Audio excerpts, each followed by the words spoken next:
Hello, everybody, and welcome to The Wait, where we talk about podcasts, episode 225. My name is Bret, aka Enigma9011, and you can catch this podcast live over on twitch.tv/Enigma9011. You can drop a follow over there. You'll get notified when we go live, so you join in the fun and conversation with us.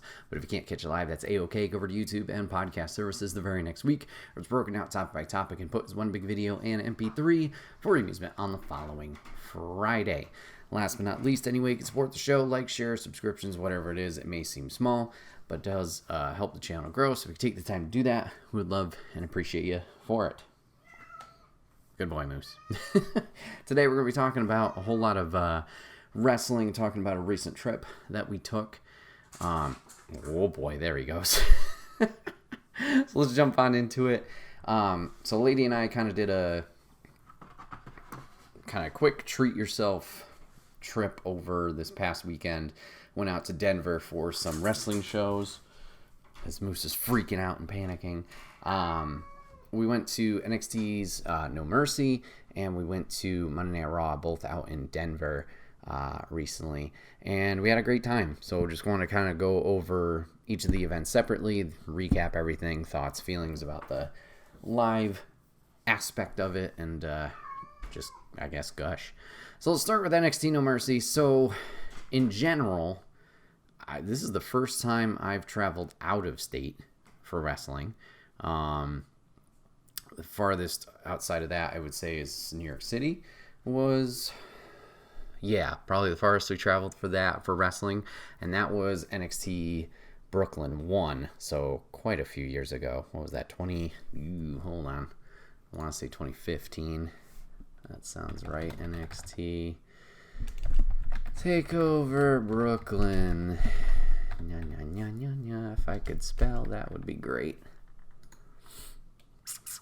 Yeah, 2015. Yikers. So to travel for a show, first off, was a little weird, but fun to do. Definitely the time zones messed with us quite a bit. Obviously, watching it on the East Coast, things being usually 8 p.m. start time, 7 p.m. start time. It's nighttime, whatever. Going to the show middle of the day, at least getting there for doors open, and for the show to start earlier definitely was a little weird experience. I know with the recent PLEs that WWE's been doing, like a lot of the European shows, that's a bit different with those airing earlier in the day, but granted, you're still watching from home, so it's not too different, but this messed with us a little bit. But it was really fun to go to a whole different place and a whole different audience as well, to kind of see how they react to things in comparison. And I'll say, we got to step it up here, because Denver absolutely crushed it with in terms of the energy that they brought to each of the shows and what they reacted with and how they reacted and how strong they reacted to certain things. We'll talk about that and more in Monday Night Raw stuff. But it was a lot of fun. So we're already starting with NXT No Mercy. But so Lady and I got there, I'd say probably half hour after doors opened. And NXT, granted, probably more of a, I guess you could say, niche show. A little bit more of a hardcore audience there that is going to that. And it definitely showed in the numbers. There were less people there, and in general with tickets sold. And then even when we got to the arena, like, everything was very, not sparse, but it was definitely different in comparison to other wrestling shows that we've gone to for, like, the main roster stuff. Like, it's not you swimming through a sea of people to try and get to your seats or get to merch or get to food or whatever. This felt really lax, which was kind of nice and weird at the same time. Like, we had no wait line to get in initially when we scanned our tickets, and then once we got up to, the seating area where you would get to those things, like, wide open. Obviously, they still had a merch line and whatnot, but it was definitely more relaxed, felt super comfortable just walking around everywhere. Wasn't anything was a rush or a bustle of people or whatever so that was kind of nice. And because there were so few people, like, they still sold a good amount, don't get me wrong. The reason we were able to go, or we decided to go, is they sold combo tickets. So if you bought one ticket for the NXT event, you would get the same, seat essentially for the following night show for Monday Night Raw.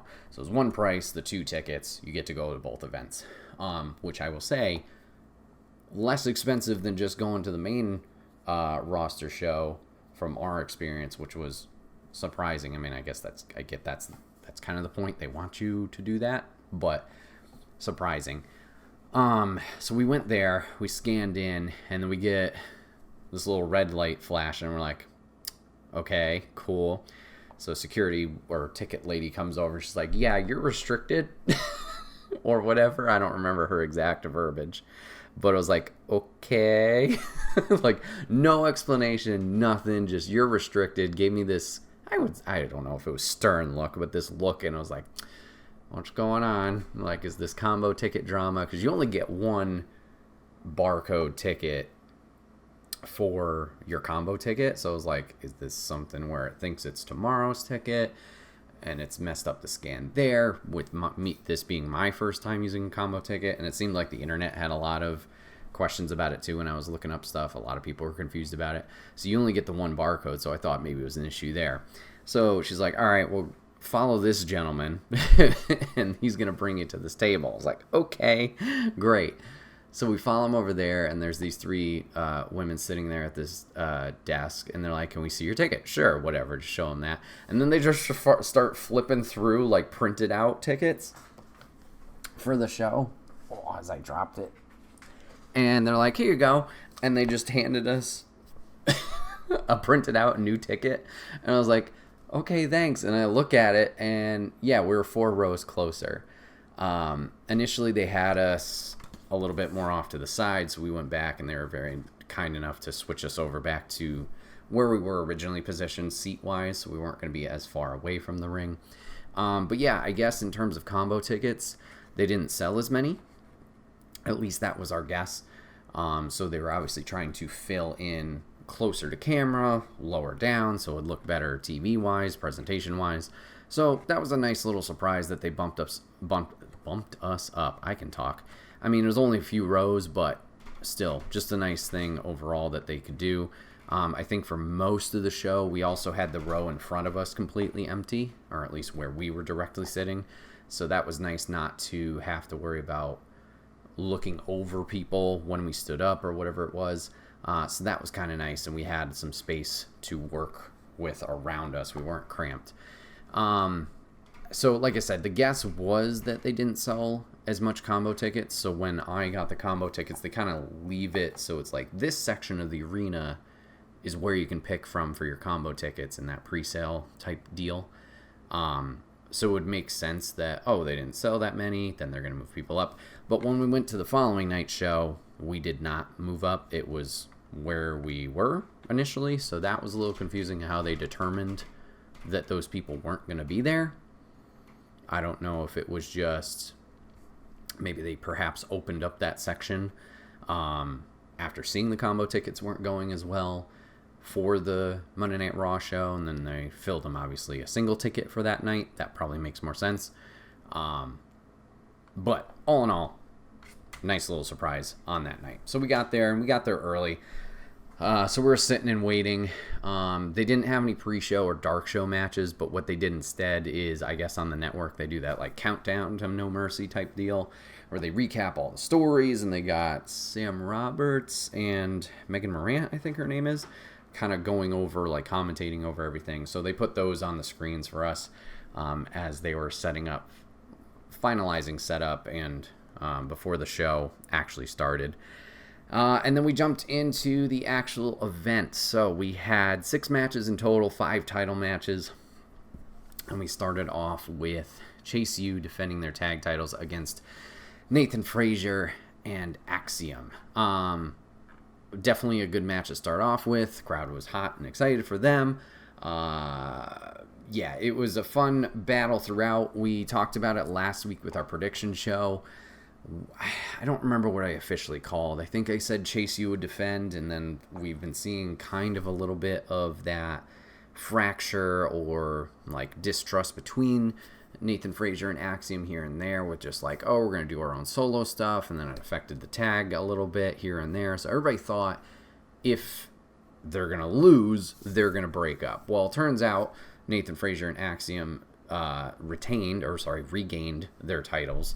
So now they're 2-time champs, which I was super stoked for. I mean, I was happy to see both teams here. And I thought they did a great job with moving around. I have had the opportunity to rewatch this from the network perspective, the TV perspective, if you want to call that.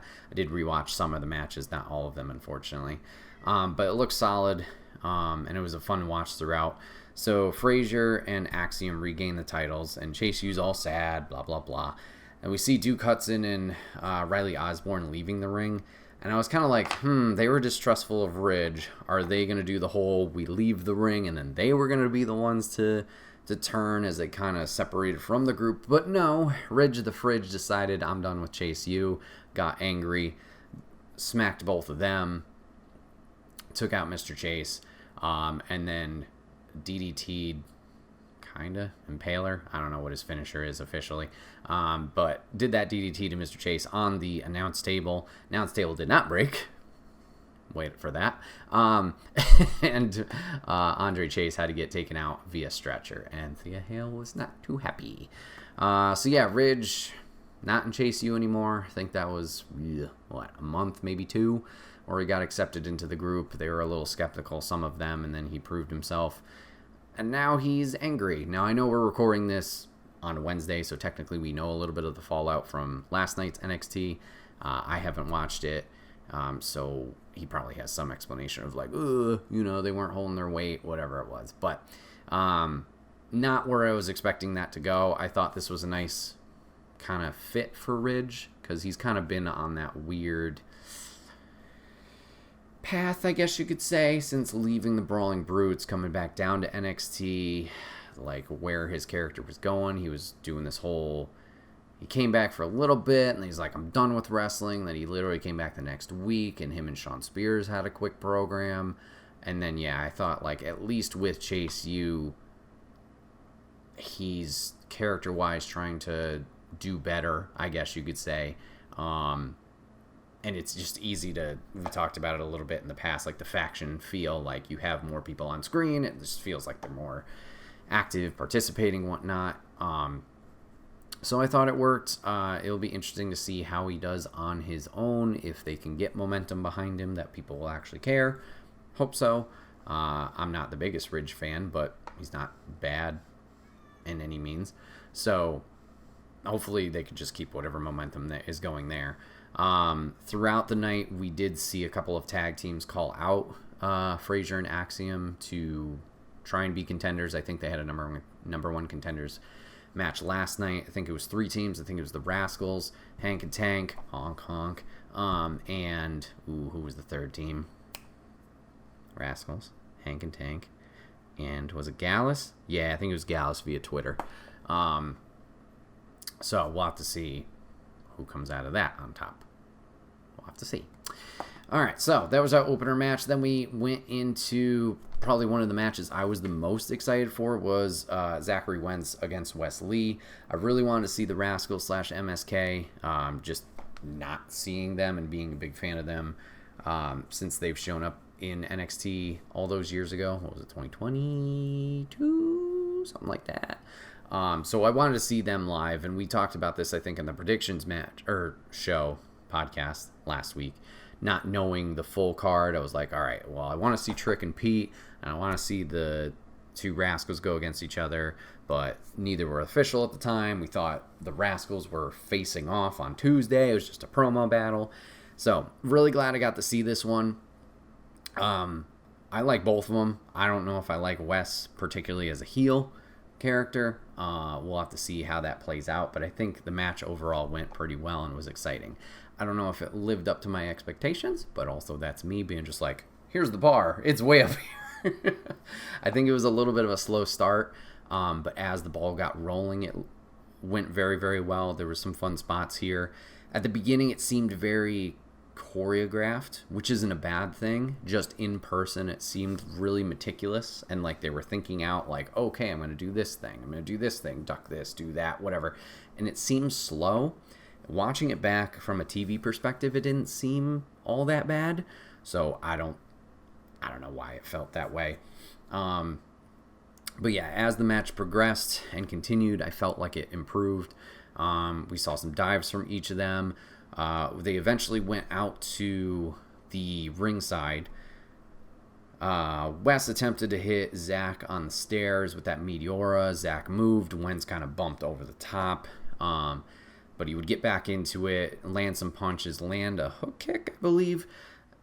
Zach kind of stumbled back onto the table where he was going to lay down for a spot, and the table just went, ooh, and just fell down. We couldn't see this whatsoever, either of the table spots, really, just with the amount of people standing up and being like, oh, it's right in front of us. So we just kind of went off the reaction of everybody else of like, oh, something happened. If you do watch the footage back, though, and I appreciate these guys doing that, they changed it right on the fly and called an audible. Wes literally just goes over and he's like, I'm going to jump anyway, and then gets up there. And I think it was supposed to be a Meteora on the table, like that flying knee strike that he does. Obviously, he had to adapt it so he doesn't squish Wentz's brains out, you know. So he jumps anyway. Hopefully he's fine. It seemed like he was. Sets up Wentz on the turnbuckle, is about to smash his head with the chair. Luckily, I saw, well, not luckily, but I see from across the arena, Trey Miguel's running in. Trey's able to save him by grabbing the chair and, you know, talking down Wes a little bit. We get the Canadian Destroyer on the outside, which was sweet. And then we get the astonishing UFO finish. Wentz just kind of walking Wes over, doing the pop-up springboard off that top rope. Big jump cutter UFO. 1, 2, 3. Wentz would win this one, which got me a little bit worried for later.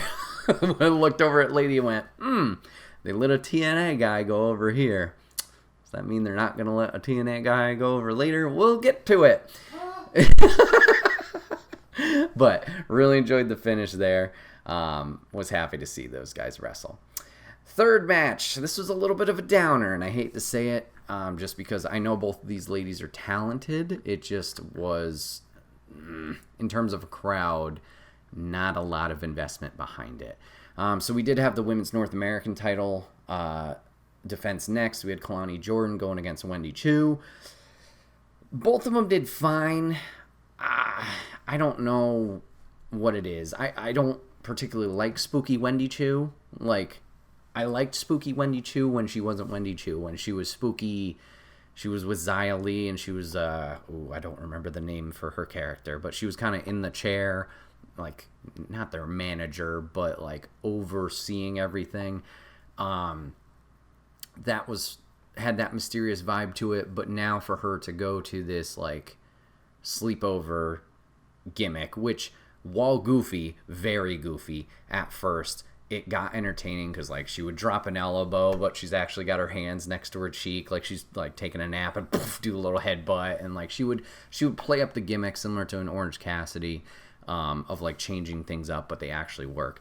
And to have it, this evil side of the character, is still a bit of a head scratcher. Like, I get what they're playing off of, like, oh, she woke up on the wrong side of the bed, whatever. It's just, it just doesn't really work. So I don't know if that's why the audience response wasn't there. Both of them obviously can wrestle. It just wasn't super exciting. They did have one unfortunate mishap and botch. I think they both went up to the top rope. Like, Kalani got pushed off, I believe. Maybe it was Wendy. I don't remember. So one of them's sitting on the turnbuckle, gets pushed off of a little altercation they had. Then that person recovers, runs back up, and it was supposed to be like, we get up on the turnbuckle. I don't know if it was a Spanish fly. I don't know what they were intending, but it was going to be like a get up, set up, whoop, and then, you know, they would have gone. And unfortunately, the one that had gone up there slipped, fell, whatever it is, and then I believe... yeah, I think Wendy fell, and Kalani was like, oh, well, I'm supposed to go, and just kind of, and then jumped off herself of the turnbuckle. So that didn't help. I mean, granted, mistakes are going to happen. It is what it is. So Kalani did end up retaining here after hitting, She hit her split-legged moonsault second. I can't remember what she hit before that. I think it was the 450. She hit the 450 at some point. I don't know if that was 1-2 in succession. But she did retain. Tatum Paxley did creep and crawl out from under the ring and get her revenge on Wendy Chu with the little choke move that she's got, and then put the little Wendy Chu doll on the pillow. So that rivalry seems to be continuing of the Spookies. We'll have to see what's next for Kalani. So not awful. It just definitely, from the first two matches and the crowd reaction, this was definitely a low point.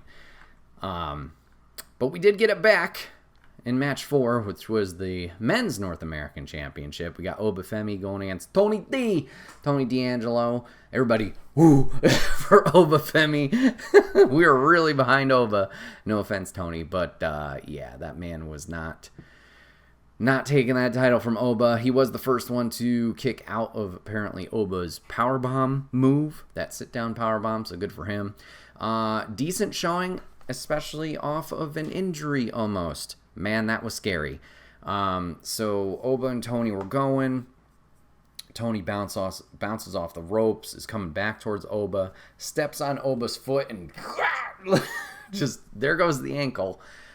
He seemed fine. Lady and I were scared the whole time, just kept looking at it like, duh. But he recovered nicely, and they continued through. It did, put a lot of fear in me when I saw him go down, of like, this is a decent amount of time we're going to have to fill here if he is actually hurt. But lucky enough, he was able to get up, so that was good recovery. Oh, you thought he got a nut shot before the replay? No, yeah, I don't know. We didn't know until we watched the replay of the ankle roll, or saw it online. I don't remember. We just saw him run, and then he crumbled, like his knee had buckled or something, and we're like, yeah, something's going on. The two did all right. I can't really remember anything super memorable out of this. I know Luca Crucifino did get attacked at one point, and Oba pulled the crowbar from him, and then Stax got involved and got tossed over the ringside barrier. Outside of that, I mean, it's just two big dudes, so they're going to do mainly power moves. I can't think of anything super memorable for that, and I'm so sorry. But Oba did retain here. Oba not working the hard cam. Come on, brother.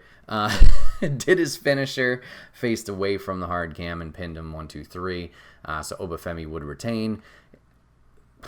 No one's going to beat this man. The ruler destroyer, what he calls himself. It's going to be interesting to see if anyone will take that belt off of him, or if it's going to be an eventual dual title thing, if he goes to the world title, well, the NXT world title, or if he's just going to get called up to the main roster and kind of relinquish the North American belt. We'll have to see. I can't think of any newer talents that are coming in to NXT in terms of the men's side. At least single competitors. I don't know who will step up to Femi to take that. We will have to see. Papa Griff, just the placement of the legs. Could have actually been both. Oh, yeah, maybe. I don't know. Let's see. Papa Griff also commented on the Wendy Chu match. Felt like Wendy was going to win with her rage spots and sit-up spots. I agree with the crowd here. Also felt Jordan was not it. Kind of like I said about Natty in the past, but probably just because Jordan's kind of new, at least I think maybe over time. Yeah, I don't know what it was exactly, because last pay-per-view, which was it, Heat Wave? I don't think it was Heat Wave, but maybe it was Battleground. Doesn't matter. Last NXT PLE, you had Kalani Jordan and Sol Ruka going one-on-one, and that one was pretty good. Initially, when they did the number one contenders match for the main women's title, Sol Ruka was in that eliminator, and I thought she was going to go through before Jada Parker won. So I don't know. It felt like that crowd was a little bit more receptive of that match. Granted, they're both good guys, so it could have been that. We'll have to see. Yeah, I don't know what the disconnect was here. It could have just been a Burnout 2 type situation of, like, you got two hot matches off the bat. They were a little bit more quiet for the Rascals, or Rascal v. Rascal, you know. The opener, no doubt, was definitely our loudest until later. But I feel like they were still in it for Rascal v. Rascal. It just seemed in comparison that the women here were lower, so I don't know if it was just tired level thing or whatever it might have been. It's hard to say. Is Oba a face? Think so. Maybe Ridge comes after. Oba's been doing this fine line of just like, he's not really good guy, bad guy. Like, I would classify him as a bad guy. But he's just kind of like, I'm a big monster. And I just beat up everybody. So we'll have to see if there's any follow-up with last night's program. And yeah, see who's next for him. I would classify him as a heel. But who knows? Because he, like, even after every match, he's very receptive of the crowd, of, like, putting, kind of like that reach out, like, thank you, and not just like, nah, screw the crowd. Like, he's receptive to the ovations that he gets or the reactions that he gets. So he's walking a fine line where, yeah, I think he's just like, I'm here to beat people up. I don't know. Then we moved on to our next championship match. We did have the NXT Women's Championship. We had Jada Parker going against Roxanne Perez. Now, I think I talked about this last week. I was going into this match not expecting a lot. It was a very weird dynamic of heel v. heel. So I was like, how is this going to work? How is this going to be interesting? And I will be, I'll eat my words here. Denver showed up for Jada. Jada was really popular. And maybe this is just me being out of the loop, not watching week-to-week NXT. I didn't get the whole OTM gimmick. I thought OTM kind of showed up out of nowhere, and then they got that tag team pay-per-view spot a while back. Didn't really super impress, and then Jada just being lumped in there. I was like, I don't get the Grand Theft Auto type gimmick. But surprisingly, Roxanne and Jada did a fantastic job working together. I wouldn't say spot-wise it was the most exciting. You did have Jada try and do her hip check on Roxanne outside at one point, but she went through the barrier as Roxanne got out of the way. Roxanne hit 2 pop rocks, which that's just a fun move because it's similar to a destroyer. You had Roxanne taunting her the whole time, doing her taunts and her Jada's moves as well. But Roxy would eventually retain here. And then we got the debut we've been waiting for a while. We did have Julia come out after the match. Lots of smoke. Lots of questions in the air. I know there was a bunch of people talking, at least like fans that seem to be a little bit more in the know or really super invested of like, well, Cora Jade's in town. She was talking about where to work out in Colorado. And we've had rumors about Julia for a while since seeing her at Stand and Deliver. Obviously, she was recovering from the wrist injury. So that could have delayed her appearance or arrival. And then Stephanie Vicare's on the cusp as well. I don't know what her visa situation is. And then we have the new signee of Delta as well. So there's potential around of who it could be or who was going to show up, if anybody. But Julia finally shows up, do a little stare down. Excited to see where that goes. Presumably that will be the next title defense for Roxanne. Halloween Havoc sooner? I don't know. But cool to see that. I don't have any experience of watching Julia matches, but I've heard the buzz around her, so excited to see her jump in there. And it seems like she's getting a lot of praise as well from like Io Sky and Kairi Sane on social media. So I like both of them. I'm sure they got good taste. We then got to our main event. We got the NXT Championship. Ethan Page going against Joe Hendry with special guest referee Trick Williams. Woo! Trick is popular. Everybody's super loud. I think that might have been Lady's favorite part of the whole weekend, as that song's been stuck in her head. Yeah, Trick was having a blast out there. He brought a whistle. Never used the whistle, which was unfortunate. But he was very entertaining. Everybody was really behind Joe Hendry. Lots of signs for him, as I saw. And similar to any pre-show, like people are wooing, people are yeeting, stuff like that. Like people were doing the We Believe and the claps, singing along to the song that he wrote about Ethan last week during the match and before the match as the vignette was going through. So there was that. So we're in that match. One thing I did forget to mention, even before the whole show started, as we were getting these new tickets, we saw somebody walking around in a nice pink suit. Champion Ethan Page was out with the common folk, walking around a little bit. I don't know what he was doing in particular. Like, I thought he was going to station up somewhere or cut a promo or whatever, but he kind of walked down. He was jabbing at a few people who were talking about Hendry or supporting Hendry. He's like, oh, well, where's he? He's not out here with you guys, is he? Like your champ is. I saw him take a photo with one family, tried to get a photo myself, but the security guy with him was like, nah, we got to get going. So he kind of just walked through the concourse where the tickets were and then just whoop right to the back. So I don't know what that was about, but that was cool to see.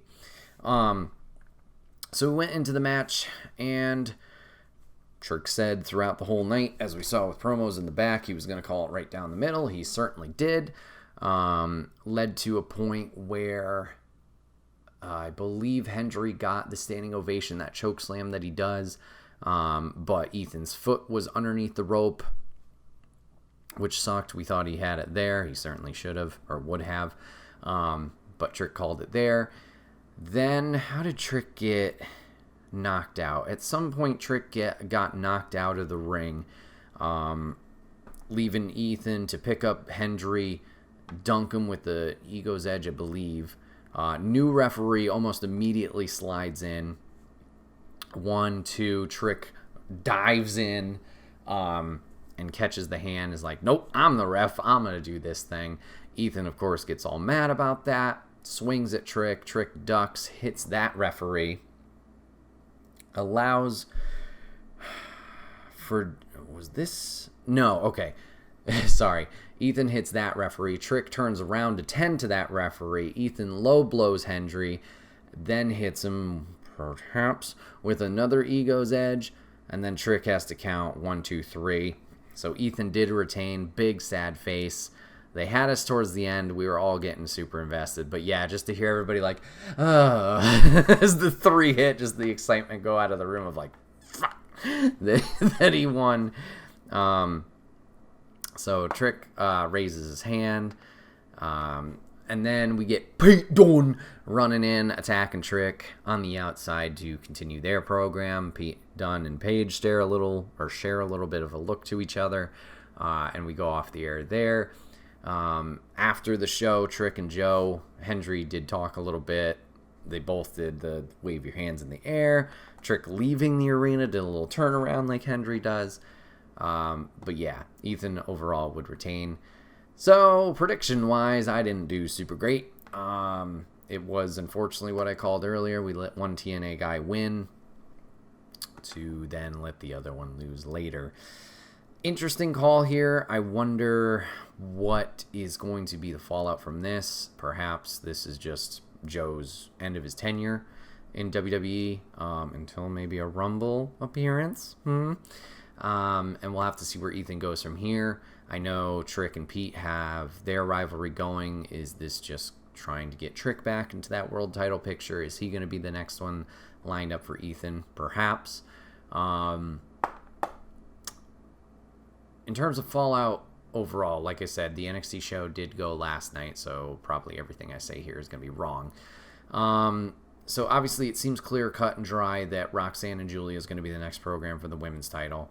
The Women's North American Championship, that is a good question. I don't know if they're going to rope Rosemary into that, as Rosemary did appear last week to help out Wendy Chu.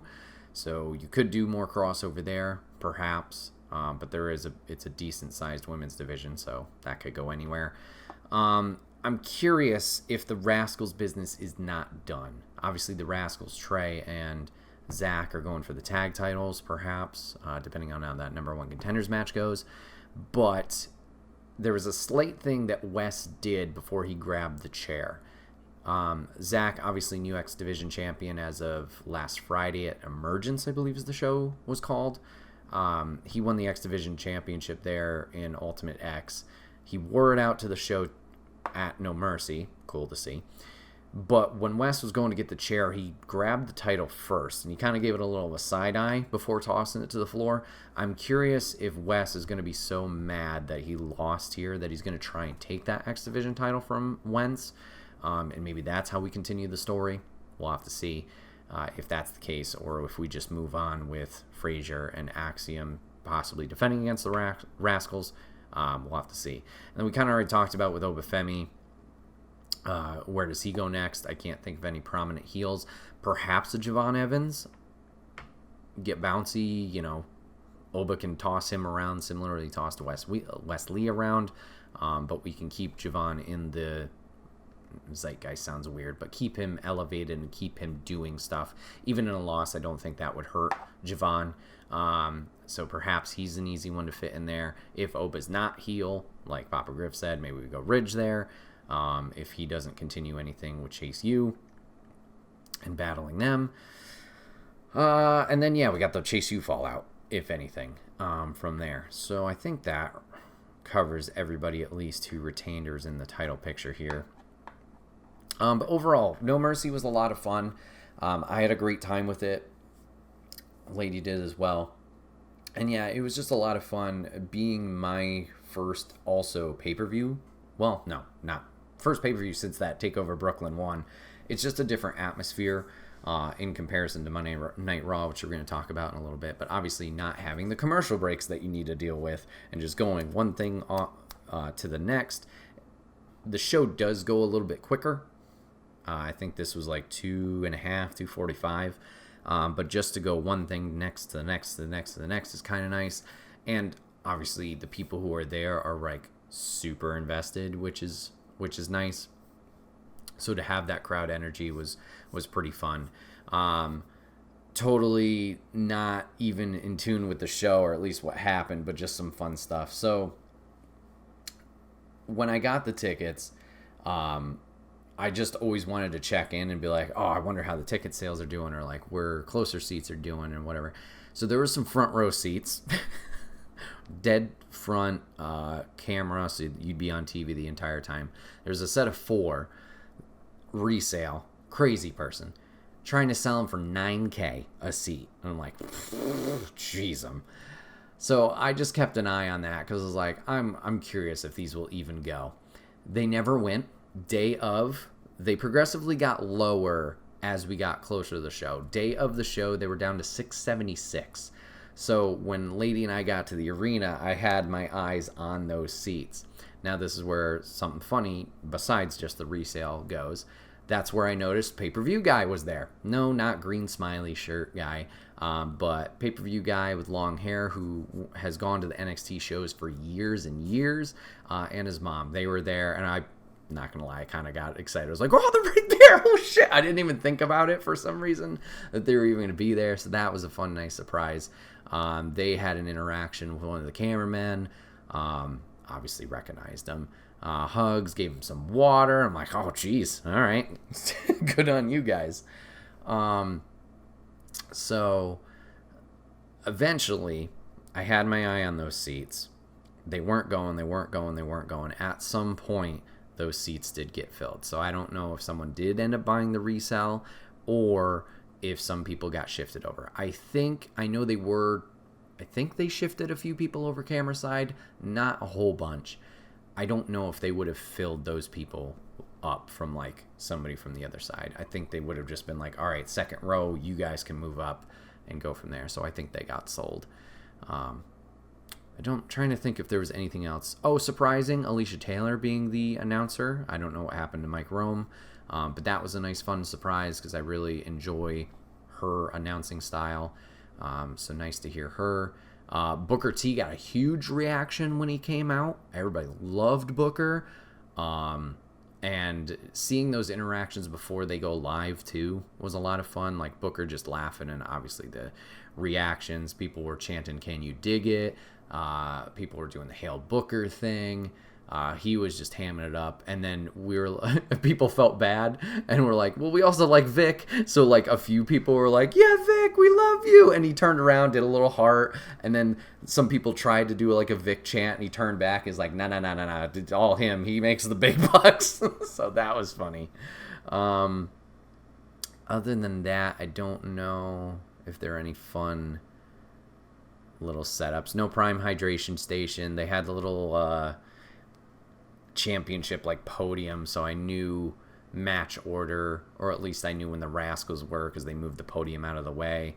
I don't know if there were people bleeding, but they switched canvases twice. We'll follow up on that point in Monday Night Raw if I remember, but they did switch a canvas there, which made sense, but I didn't see any blood, but granted, we're up, pretty far away, so I don't know if we'd even noticed that unless we looked at the monitors.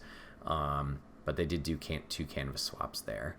And then, yeah, creepy Tatum Paxley. How long was she under the ring for? I still will never know how they do this. If they're just sitting under there the whole time, if they roll them out at some point during the darkness when they're like, hey, look at the screen over here. No idea. Papa Griffin chat. So what was Lady's take on Wendy Chu? You said in an earlier episode or in the public how you would like to see this. Yeah, she had not seen the Wendy Chu character prior to the pre-show and takeover. So yeah, Lady? Yeah, all right. Wasn't as big of a reaction as I was thought. I thought she'd be like, what the hell is this? So, is what it is. But yeah, NXT No Mercy was a lot of fun. Has me already thinking like, other shows, Halloween Havoc. But, no. I digress. Let's move on over for a hypothetical topic too. Let's talk about Monday Night Raw. Taz? Yes, I digress. Which, let's talk about shenanigans right off the bat as Lady brings up Matthew and Botchamania. All right, so we talked about the shenanigans at the end of last topic with NXT. Matthew. So I don't know, if you guys watch Botchamania, you're going to love this. If you don't, you should watch Botchamania. It's funny. It's very entertaining.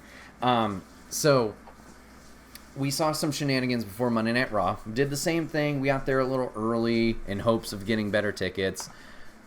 Did not move us up or anything like that. So they must have sold those tickets for night 2. Very crowded in comparison to what NXT was. It was like swimming through an ocean of people to try and navigate places. Merch line was hella long. Your typical merch there that you can see on the shop all the time. There was one shirt that I kind of regret now not getting, that I didn't even know was there until later in the show, but they did have a Colorado Avalanche cross Jey Uso Yeet shirt. But that line was huge. So we get to the arena. We sit down. We still got time to chill. We did have main event tapings, which we'll get to in a moment here. But the shenanigans. All right, so sitting where we were, we look over to the staging area, the actual stage, and we see some people coming out of the entrance. I'm like, what is that? Apparently some VIP people got a whole little backstage tour or whatever. So I saw them come out onto the stage. We saw them walk around, go right up to the ring. The kids that were with them like sat on the edge of the ring. I don't think they went in it at all, but they went to the commentary table. And then they ended up sitting front row, I believe, on camera side. So it was like, wonder how much that was. That would be cool to do once. But that was pretty neat. We did see, speaking of Matthew and Botchamania, so Signs have been making a comeback more and more as the popularity's grown. And we saw this one gentleman with the Michael Cole Botchamania cartoon poster. You might have seen it at the beginning when Rhea makes her entrance at the beginning of the show. But Lady and I just got a huge chuckle out of that, seeing that. Fortunately, Cole was not on the show, but it was a nice little thing to see. I'm trying to think if there was anything else beforehand in terms of just weird stuff that happened. I don't think there was. So let's get into main event. So we did have Alicia Taylor also as ring announcer here instead of Samantha Irvin. I don't know if this is part of the rearranging that they're doing with the networks, with Raw going to Netflix, with SmackDown coming to USA, and then NXT going to CW. As we would see, we would get the debut of Joe Tessitore, I think that's his name, making his commentary debut with Wade Barrett on Monday Night Raw. I don't know if Alicia was filling in for Samantha with travel from Berlin or whatever it was, or if she's going to be the full-time Monday Night Raw announcer. I didn't see anything online. Maybe they talked about that on the TV program. Who knows?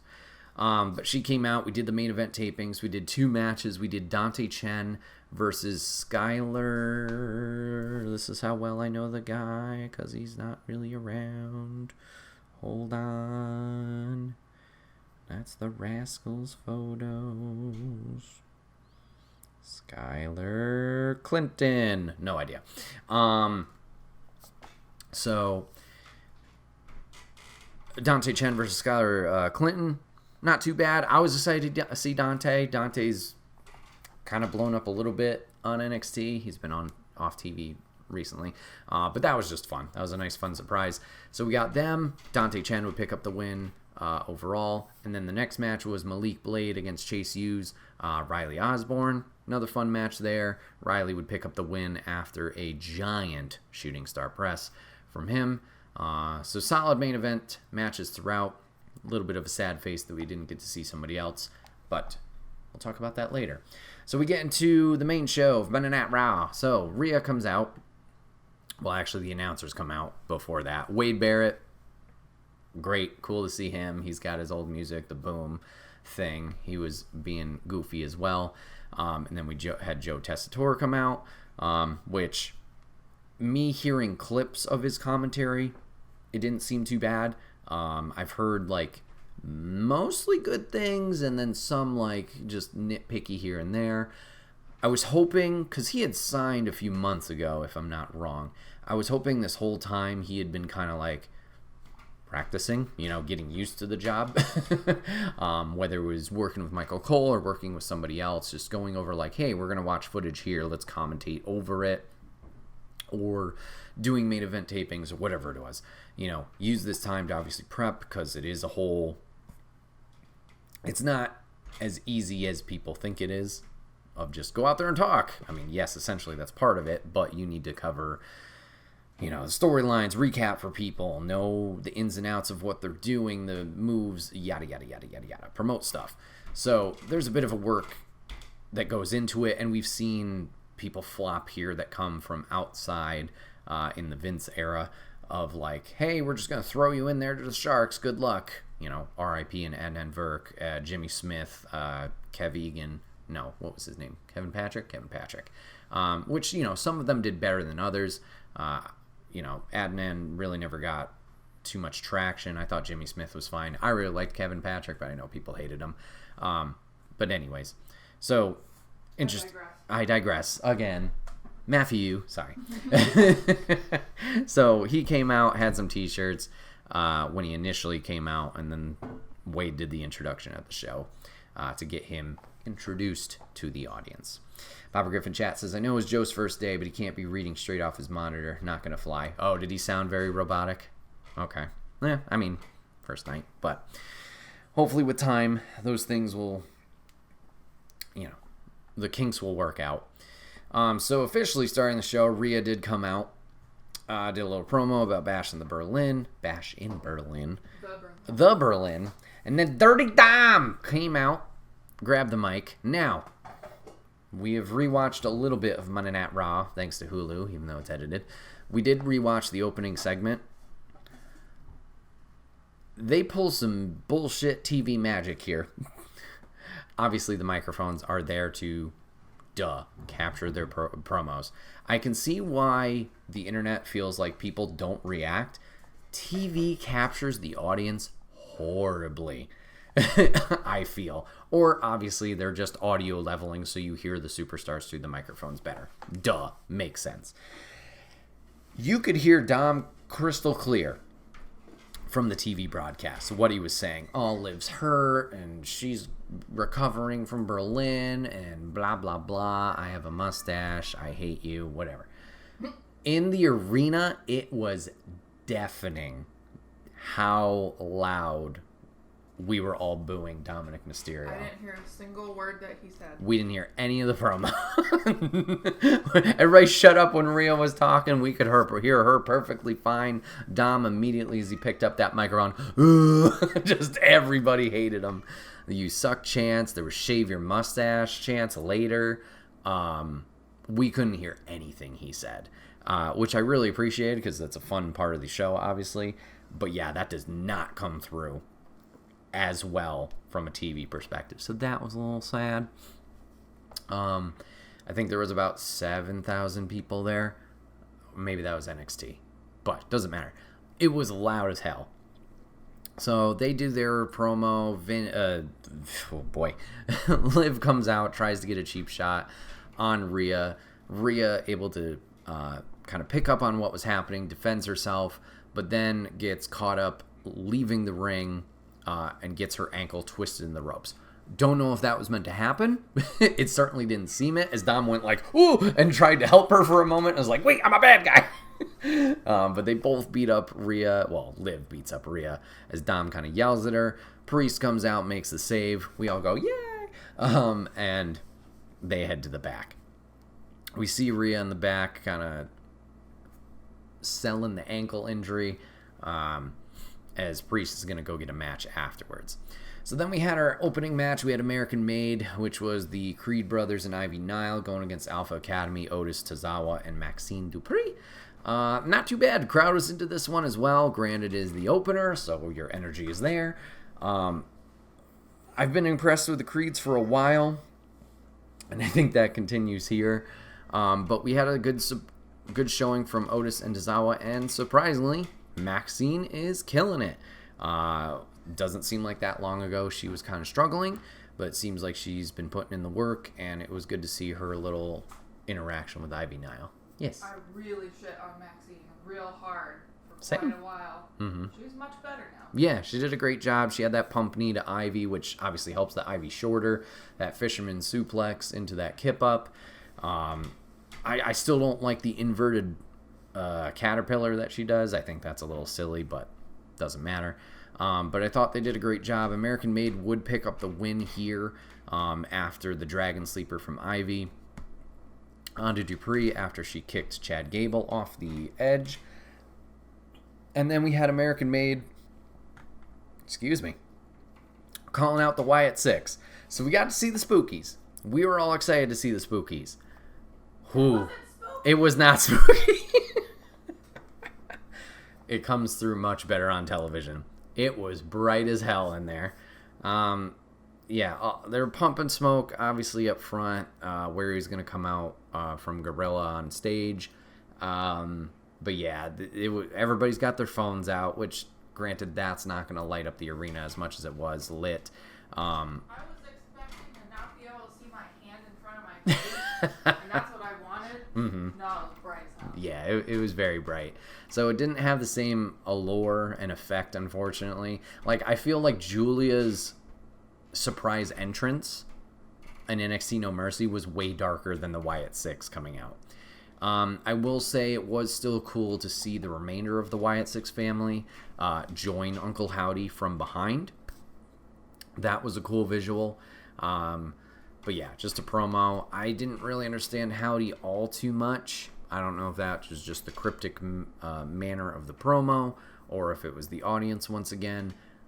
But they set up they had set up a match. I think it's supposed to be an 8-man street fight next week in Canada. So yeah, just building up. Next we had Shayna Baszler going against Zelina Vega. A little bit of a downturn in energy here because the Pure Fusion Collective. It was ass. Well, I don't know if it was ass, but it was, yeah. It was ass. Zelina did have a nice heartfelt moment with some fans. One specifically had a sign about her father. Crowd was pretty behind Zelina. Granted, it's hard not... Shayna's such a... It's hard not to be when you got Pure Fusion Collective. Take your shot on the other side. But yeah, Shayna picked up the win here. So after the match, Zelina's getting her shit kicked in, and then it happened. Lyra Valkyria comes for the save. Lady and I, whoa, huge pop. We wanted to see Lyra. We wanted to go woo for her entrance. She goes, I'm a bird person. Slides in the ring, gets her ass whooped. We're like, immediately. Her song didn't even play long enough for us to woo. Nope. nothing. So we got to see her, small up. We got to see her get beat, big down. So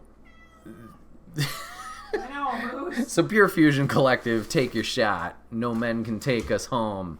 Duh. We're not straight. Some of us. I don't really, doesn't really matter. And then no women can beat us. Okay, cool. Take your shot. Shoot your shot. Whatever the slogan is. Slogan. So yeah, Valkyria tried to make the save. It did not work out. Later on, we did see a vignette or promo rather in the back with Zelina and Lyra, both sick of Pure Fusion Collective. I hate how they're beating everybody up. We're gonna get back up. Now me, in my pea-brain mind, was like, oh, Lyra says she's got friends. She's got a good relationship with one Becky Lynch. Maybe Becky's gonna come back. And I'm like, you know what? Is this big enough for Becky to come back too? Like, oh, just a regular Monday Night Raw. Beat up Shayna again. No. And then, yes, as Papa Griff points out in chat, they're in Alberta, Canada next week. So, Natalya. Yeah. It seems like Natty would be the obvious choice. I don't know who else it could be. Okay. It makes no sense in terms of Canada, but Lady and I were talking about it on the show because in comparison to NXT No Mercy, where it was boom, boom, boom, boom, boom, you know, not a lot of fluff. You get the vignettes of like, this is their story in between matches. At Monday Night Raw, obviously, you got commercial breaks you got to worry about. So they do the, like, show your sign, the DX Suck It cam, and then, like, other just random, like, extra programming that they have in between. Suck it, the Suck It cam. And they're like, oh, we're PG, don't do that. And you're like, what do you mean you're doing a Suck It cam? I know! That was crazy. But they do, like, their peripheral, I think that's what it's called, I don't know, the extra content of like, oh, maybe it's a clip from Stone Cold's podcast or something from the network. Well, they had one where they're asking superstars about something. We saw Raquel Rodriguez, or is she Raquel Gonzalez now? No, Rodriguez, I think. And we're like, oh yeah, where's she? So it has nothing to do with Canada, but I'd love to see Raquel back. Lyra doesn't really have a history with Raquel, so that doesn't really add up. That'd be cool, though. It would be cool, though. But, yeah, it seems like it's going to be Natalya. Yeah. Unless we randomly get Trish Stratus back. I don't fucking know. Well, but Canada. I'm just thinking of a better Canadian than Natalya. Or a more exciting. You've only seen Trish be a bad guy, so That's true. that's fair. Anyways, moving on. After all that. Oh, I forgot to tell Lady this. And this kind of ties into the segment. It was CM Punk. CM Punk was at the grocery store this morning. At a grocery store? Yeah, it was on the radio. I was like, oh shit, Punk! Oh. In my eyes, what do you see? Anyways. I sat down with my arms crossed. Yeah, Lady was not a fan. I'm not having it. So Punk comes out, he's like, yay, we won at Bash in Berlin, strap match. Which actually was a good match. But he's all happy he won. He's going to be like, now he's going to focus on the world title. Calls out Gunther a little bit. Crowd was loving it. Crowd was very behind. Well, 99.8% of the crowd was behind it. And then he's done with his promo, and I don't remember how he got to the outside. Was he just like fist bumping Joe and Wade? I don't remember. Yeah, but he then, was just like walking around talking to the audience. was he just high-fiving and shit? I think so. Oh, okay. And then a mysterious man in a hoodie shows up, and Joe Tessitore goes, "That's Drew McIntyre in a hoodie." And we're like, "That's right." He no-sold it. Other commentators are like, "Who is that?" Like, "That's Drew McIntyre." Thank you. So Drew comes out, beats the shit out of him. At one point, he claymores him out of one of his Nikes, his Jordans. And then he takes the bracelet, breaks it, shoves it into Punk's mouth. Apparently, it was laced with poison because Punk had to get on a stretcher to go to the local medical facility, where Drew would then attack him again on the stretcher. But, the bracelet is out of the picture, which people were kind of having the hang up about. But we'll see. So, There's that.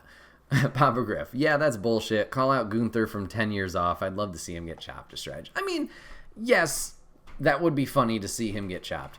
I mean, ideally, what is supposed to be your goal? I want to be world champion. So I get it. Like, everybody should be gunning for that title. So I'm not like, ooh, that he was challenging there or calling him out. It makes sense. But yeah, I get what you're saying. I get what you're saying. Then we got the most exciting match of the night. Well, one of them. We got some more of our favorites that we got to see. We got to see the first triple threat for the Intercontinental number 1 contenders match. We got to see Ilya Dragunov going against Dragon Lee and 30 Dom Mysterio.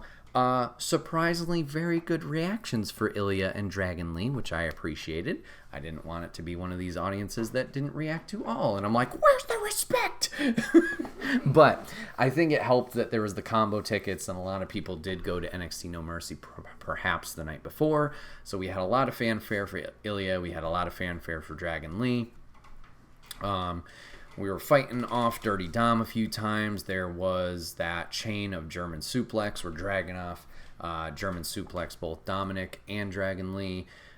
We got to see at one point Carlito did try to interfere to take out Dragon Lee. Priest would come out to even odds, chase off Dirty Dom. So then we got a one-on-one with Dragunov and Dragon Lee, which was great. Another unfortunate little botch there with the tilt-a-whirl that got out of control. I don't know if it was too fast or whatever it was.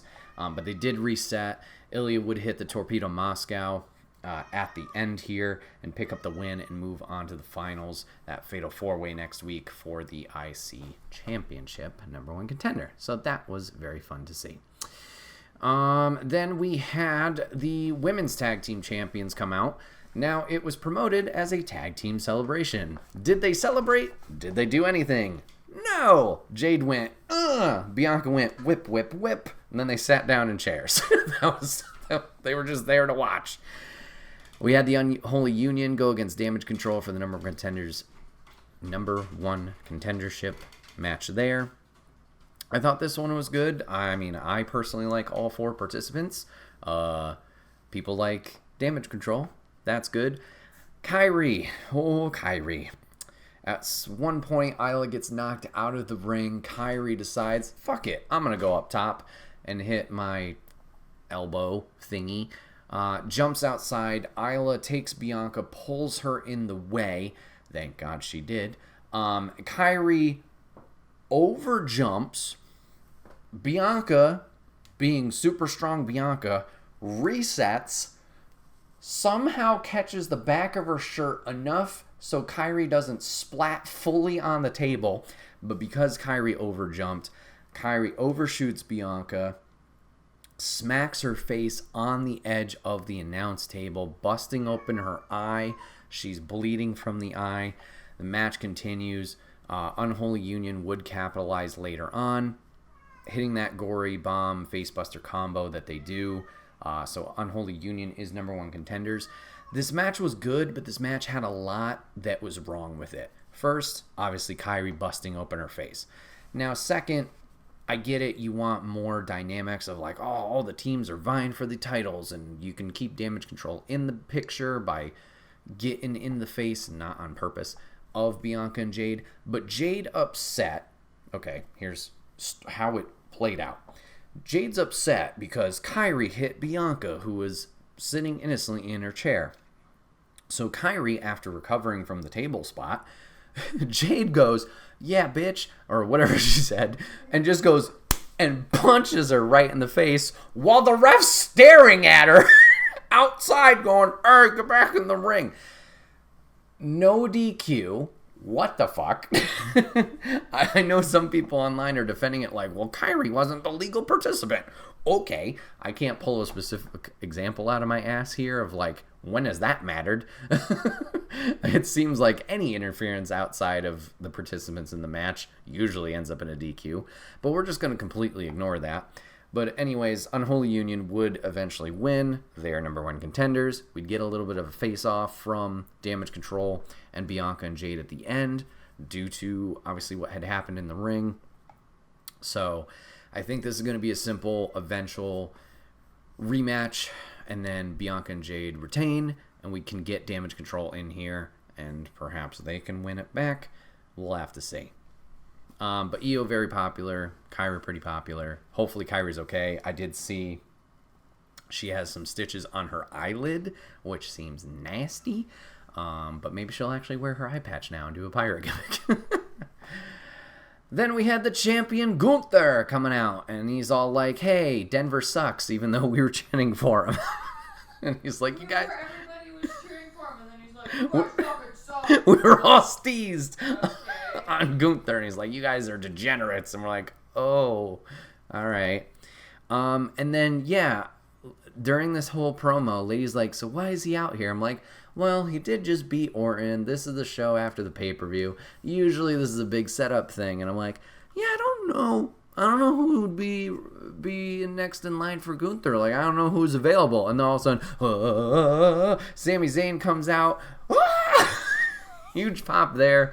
We're all very excited for Sami. I've seen some people not online not happy for Sami. And I'm like, what are you talking about? But seems like Sami will be the next program for Gunther, which would be another solid match. Obviously, they got history with the IC title and Sami winning the belt from him at Mania, so we get to run that back. But as of right now, Gunther said no to the challenge. Time will tell. Next, we did have our IC number 1 contenders match number 2. Now, a little part I forgot here. So, sad face. Bronson Reed, unfortunately, not able to compete. He did tweet out earlier in the day just simply ugh, and then reports came out later that he had COVID. He was supposed to be in this triple threat. We wanted to see the big, thick boy. He's been on a tear lately, tsunamiing people. He took Seth Rollins out. He took R-Truth out. He tsunamied Braun Strowman through a fucking car last week. Well, apparently, this one big son of a bitch don't care. So, Adam Pearce earlier was like, we're going to find a spot. Now, this is where the internet goes crazy. And we're all going crazy. We're like, oh, an empty spot. Holy shit, we got to call an audible. Did the NXT people go home? Did Joe Hendry go back to TNA? Who's in Denver? So we're all freaking out. And me, I'm like, well, Trick and Pete have problems. Maybe Trick Willie can pop in this match. Joe Hendry's not doing anything. Maybe he can pop in this match. Just throw it in. Just fucking, he's in town. Just throw somebody in. Make it exciting. No. Instead, we do probably the worst option. And not really. Braun's fine. It's just, in terms of excitement level, the worst option. Wasn't Shane O'Mac. I guess we, could have had it worse. Braun Strowman says, bruh, my ribs hurt, but medical says I can go if I want to go. And Braun goes in there. So it's Braun Strowman against Sheamus, against Ludwig Kaiser. Sheamus and Ludwig, they got beef already, so they start fighting immediately. Braun's like, oh, well, all right, I'm here in the ring. He goes choo-choo, runs around the ring. I believe Ludwig got out of the way. Whoop! And Braun went, oh, shit, and went through the barricade. He's out there taking a nap. Ludwig and Sheamus hit each other real hard. We all go, ouch, that hurts. Braun gets back. Oh, no. Sheamus incapacitated outside at the stairs. Ludwig's like, okay, I'm going to smash his brains like it did Giovanni Vinci. So he goes out. He does his choo-choo. But while he's running, all of a sudden, wheelie chair nails Ludwig in the face. Strowman's back up. He gets back in it. Match continues. At some point, it looks like Sheamus is in control. And then guess what? Pete Dunne makes it in, drags out Sheamus, hits him, whacks him in the back with a giant shillelagh. Their rivalry is going to continue. Strowman takes advantage, picks up Kaiser, power slams his ass. And Strowman is now in the finals for the number 1 contenders IC tournament. So, I will say, I like that we pivoted. I like that we still have this flexibility where we're not like, oh, fuck, everything's broken. I like that we can pivot. And I think this is the most story cohesive pivot that we could do. Here's my thought of what things were going to happen. Okay. Big Bronson Reed in this match. We continued the same thing with Sheamus and Ludwig. They got history. That all makes sense. Bronson was going to win this match. Reed was going to go on to the IC title picture, or at least, that number 1 contenders match. It seems like people have Jay winning, as we would see later with a promo between Braun Breaker and Jay. Seems like that's going to be the matchup. I think Strowman, being fucking tsunami'd through a car, was going to be off TV for a week. He was going to somehow get involved, perhaps, in the Fatal 4-Way, costing Reed. Then they could fulfill their program, continue that. I think all we're doing is taking Part A, Part B, or Participant A and B, and just going scoop and flipping them. As long as Bronson Reed can recover from COVID in time, granted, I know COVID's not as harsh as it was. If he's able to recover for next week, I think we just flip the moving pieces. So Strowman's in the Fatal 4-Way. Reed pissed off, costs him because Strowman took his spot. Makes sense. And then we can continue the program from there. Time will tell. Hopefully Bronson can recover and he's A-okay. If not, we can put this on hold and pick it back up when he's good to go and healthy. So, while not the most exciting audible that we could have called, it makes sense. So, Braun Strowman, moving on to that. Now, I forgot to tell this whole narrative because this recap does not show all the promos, and I'm going off of memory here, so I do apologize. So, the whole time, obviously, Rhea's hurt. Oh no, my ankle. Priest pissed off. He's going to go get a match from Adam Pearce with somebody from the Judgment Day. He runs off Carlito and Dominic from the earlier triple threat. And Pearce says, okay, yeah, you can have a match, but it's a tag team match. JD and Finn against Damian and whoever. So Damian's got to find a partner. Rhea says she knows somebody. Okay, cool. Get back to me on what they say. So we get a promo earlier. Priest asking Rhea, did you get your answer? No, he didn't say yes, but he said yeet. Crowd was all over this. They were, for lack of a better term, they were thirsty for Jey Uso in this arena. The whole time, me, old man, yelling at Cloud, there's not going to be a Jey Uso match tonight. He's already in the number 1 contenders match. He doesn't need to wrestle this week. Everybody shut the fuck up. I wanted to see Jay because it's always fun to, yeet up and down, but I was like, it's not happening. But guess what? He wanted to fight. And he can't say no to mommy. So, main event, we had Damian Priest and Jey Uso going against Finn Balor and bobblehead JD McDonough. It was a fun match.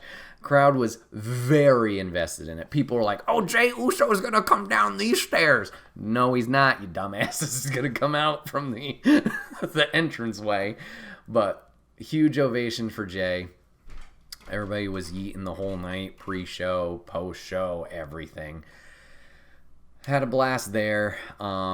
Finn starts the match, immediately runs out because he doesn't want to fight Damian. So JD McDonough comes in.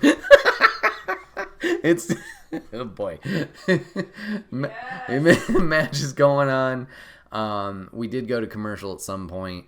Very funny chants from the crowd. We were chanting bobblehead at JD McDonough. Some of the crowd was chanting later on Lord Farquaad from Shrek at JD McDonough. Finn was biting into it the whole time, yelling at the crowd, telling them to shut up. Just a fun match throughout. At one point, Jay did the dive over the rope with an assist from Priest. Priest did hit Razor's Edge onto, I believe, JD, and then Jay would hit a splash. So the good guys would win. Liv Morgan would interfere at one point to stop Uso, but Rhea would come out with the crutch. She kind of still sold the injury, but was like, I'm okay enough to not use the crutch, and smacked Liv a little bit. But good guys would prevail. Rhea would yeet afterwards on one leg, hopping around. And then after the show went off the air, Priest finally did it as well. So we got to see all three of them. But it was a good time. So overall, Monday Night Raw was a lot of fun. I was a little worried going into it, just being like, oh, we're just coming off a pay-per-view. It's going to be a lot of build. But I will say I think this was a great show overall. I think it helped that we have kind of these narratives that are continuing outside of the pay-per-views. For example, the IC program and the tournament that's going on there. I think that added a lot of excitement.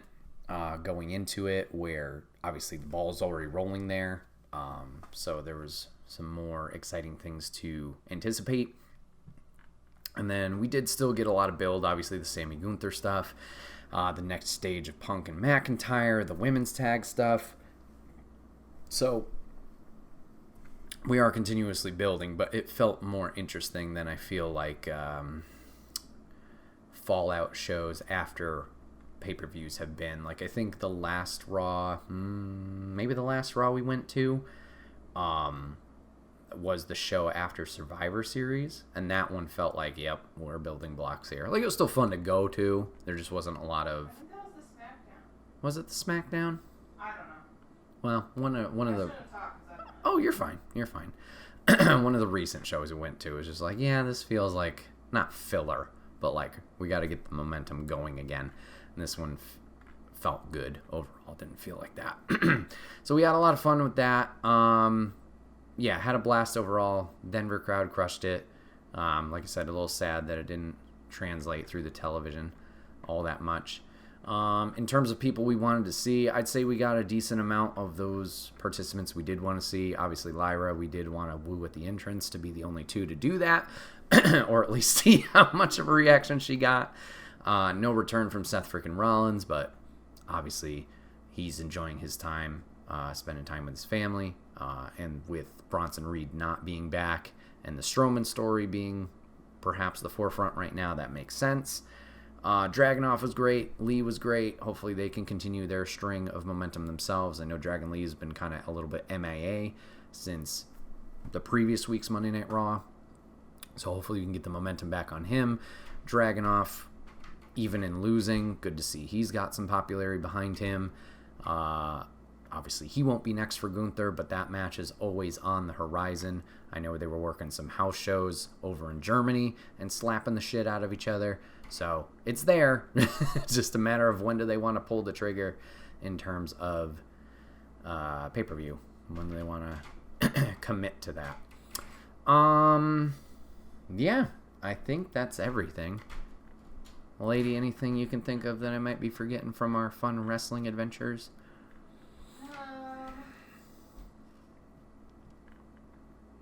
No. All right. Cool. Appreciate it. Yeah. So we had a blast with this quick weekend trip out to Denver to see some wrestling. Like I said, it already has me thinking about what's next, which calm down. And yeah, I'll just say this: New York, you gotta step up. Because the crowd over there was way better. Granted, it's a bigger stadium and stuff, but whatever. Anyways, this has been another episode of The Wait, where we talk about podcasts. My name is Bret, aka Enigma9011, and you can catch the podcast live over on twitch.tv/Enigma9011. You can drop a follow over there. You'll get notified when we go live, so join in the fun and conversation with us, just like Papa Griff did today. If you can't catch it live, that's A-OK. Go over to YouTube and podcast services the very next week, where it's broken out topic by topic and put as one big video and MP3 for your amusement on the following Friday. Last but not least, any way you can support the show, likes, shares, subs, whatever it is. If you take the time to do that, it may seem small, but it does really help. So if you take the time to do that, we'd love and appreciate you for it. Oh boy, repeating words. It's fine. It's only 8:30. Thank you guys so much for hanging out today, giving this a watch, giving it a listen, and we'll see you guys on the next one. Take care.